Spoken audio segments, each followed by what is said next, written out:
Hello， 各位香港街坊大家好啊！我係 Kaka， 今次呢就過到呢個中山嘅華發工商水。咁啊，點解今次呢會過嚟呢度介紹呢個項目呢？因為有重大嘅消息通知俾大家，包括呢點解會近排呢好多人少關注呢個項目呢？因為呢個項目呢之前呢受到一個風波啦，包括呢好多人買咗之後呢，唔知究竟個中介理唔理佢啊？包括呢最近呢都係沉默咗2-3個月時間，哇！即刻爆出嚟，開發商俾到好好嘅優惠政策，同埋而家重磅呢送咗2個產權車位哦，價錢不變。仲有呢，而家呢大裝修嘅單位，仲有你可以咁冷，你大裝修送2個車位，都要充電樁要收益，包括呢佢哋嘅宣傳仲有零首期、零首付，哇！呢個聽落去呢好吸引。包括你租金去到1800蚊，你諗下都可以以工代租，零月供，呢個係最強大嘅消息。所以大家呢係睇過呢個項目嘅呢，了解過呢個項目呢，好清楚，想要優惠，想要 quota， 包括呢個租金方面呢唔使擔心，開發商已經係好多政策方面優惠俾到大家嘅。如果想了解呢，就係記得揾我攞資訊。包括陣間咧都會帶大家去睇下呢度。不過我而家身後呢個就商業街啦，大家都聽咗呢個商業街咧都好耐嘅，所以今日咧我都啱行到呢一圈咧，睇到哇呢度酒吧同埋咧有啲工作室啊，包括啲華潤萬家咧都依然開咗喺呢度，放生仲未關，華潤都係有錢嘅。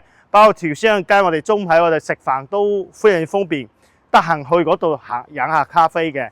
咁陣間帶大家上去1、2期，順便睇下個周圍嘅環境入住錄之後呢，我哋再去新期睇下我哋嘅現樓項目，即刻同我一齊去睇一睇。好啊，各位街坊們呢，可以跟住Kaka鏡頭去睇一睇。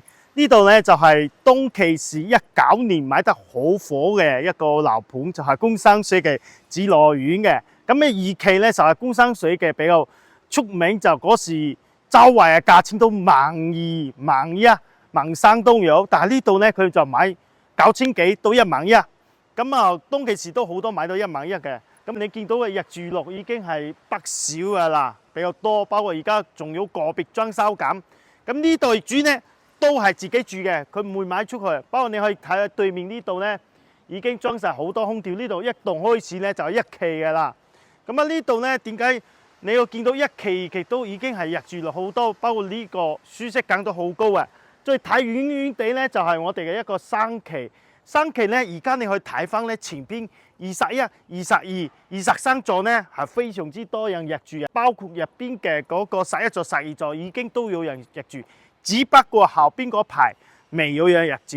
咁啊，如果大家而家想買呢，我哋呢就大裝修呢16座、15座、16座呢就冇咩單位啦，15座仲有單位俾大家揀裝修嘅。如果揀毛坯呢，7座、9座都有嘅。所以呢，我喺呢度呢俾大家睇下究竟1、2期有咩樣嘅講究。如果你覺得呢度呢真係話舒適啲、OK 啲，到時呢睇翻有冇啲客戶呢都係可以俾到你去介紹嘅。咁我哋接下來呢先去睇睇3期究竟呢個送2個車位同埋呢下邊嘅樣呢有冇變化，我哋即刻去望一望下。Hello 街坊，我已經過到呢度呢係3期啦。3期個湖景呢就係呢度，係好多人中意買8、9、10座呢就睇呢個湖景嘅。但呢個湖呢都係一個人工湖嚟嘅，平時喺呢度釣魚呢都有嘅，因為而家個水溝呢係有水落咗嚟，落雨天係有嘅。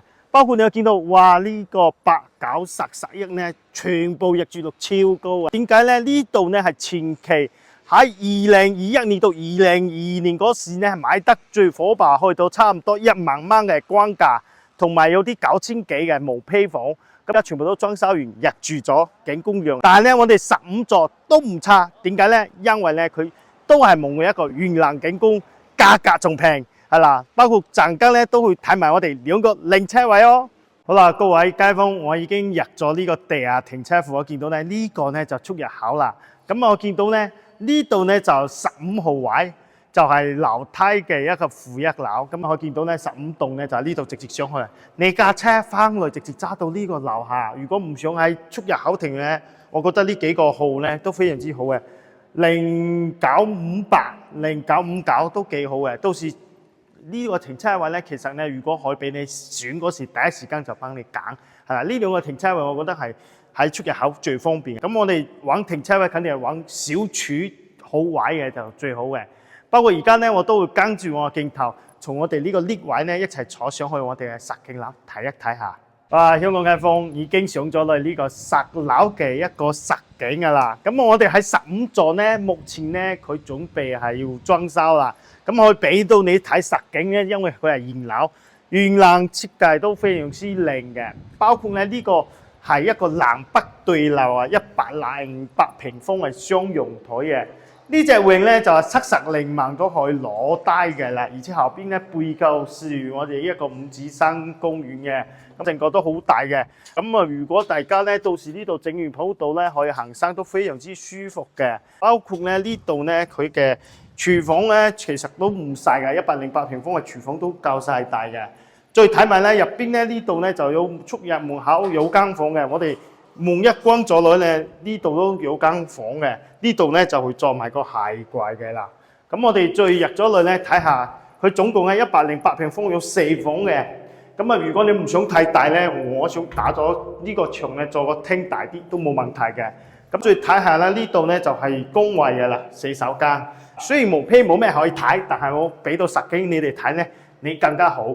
呢個牆咧係可以打咗之後正間房嘅，到時交樓都作翻俾你嘅。再睇埋呢度咧就係主陽房啦，主陽房夠細大，都係朝南望住遠景嘅。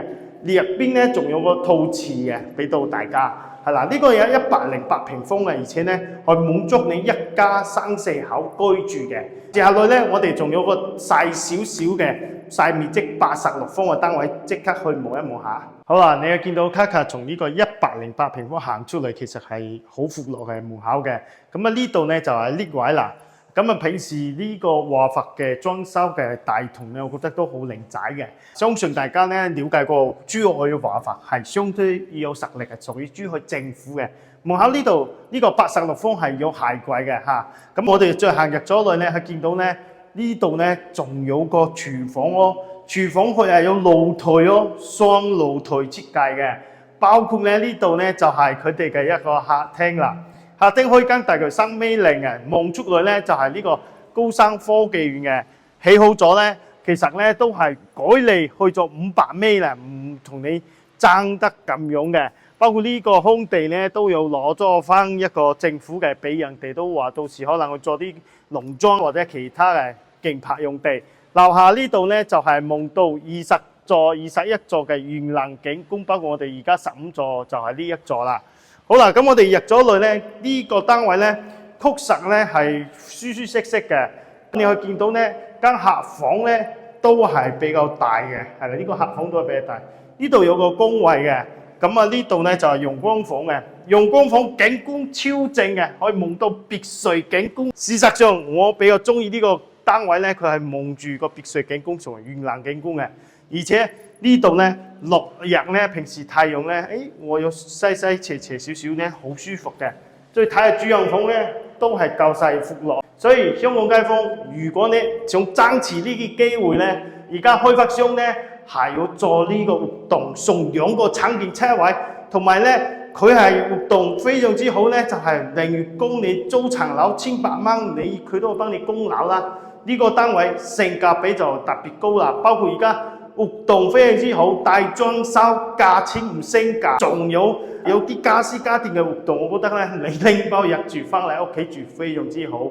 如果真係有興趣咧，記得揾翻卡卡同你去計劃呢邊嘅一個樓層同埋單位，咁啊爭取呢個30個名額當中咧有你嘅份，係啦。各位粉絲記住，身邊嘅朋友有興趣都係 send 我呢條 link 俾佢一齊睇一睇。好啦，今次卡卡就介紹呢個華發工商水到呢度，有興趣繼續睇住我哋下一集。